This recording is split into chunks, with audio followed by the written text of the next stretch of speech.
persiapan Fornas. Tanggal 1 sampai 7 Juli, Pak ya? Insya Allah pelaksanaan Fornas itu dari tanggal 1 sampai dengan 7 Juli.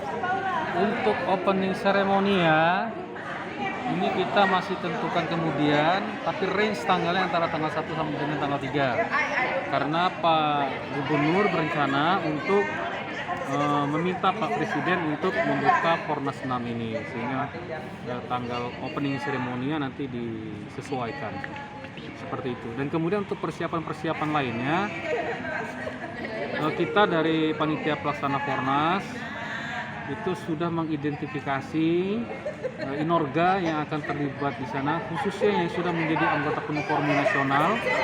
Sampai dengan saat ini data yang ada di kami itu lebih kurang 47 Cabur, Pak. Inorga ya, Ini nyebutnya Inorga. Anggota penuh Kormi nasional yang ada di Sumatera Selatan dari 56. Jadi 56 secara nasional.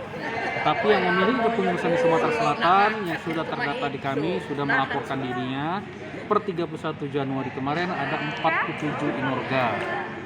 Nah, dan kemudian kita sudah rapat membahas tentang kebutuhan-kebutuhan pertandingan dan juga venue-venue yang akan digunakan pada saat Fornas nanti, yang memang lebih kurang 60% itu akan diadakan di Jakabaring Sport City. Sisanya itu kita gunakan venue-venue yang di luar seperti di pusat perbelanjaan, di mall, kemudian di tempat area terbuka seperti Plaza Benteng Besar. Dan ada 1-2 inorga yang bermain di luar kota Palembang, yaitu pelangi layang-layang itu di Tanjung Senai Oganilir, karena di sana memang luas, tidak tutupan lahan. Kemudian kalau nggak salah satu lagi Porgasi, besok main di Oganilir 2. Sisanya sampai dengan saat ini bermain di kota Palembang.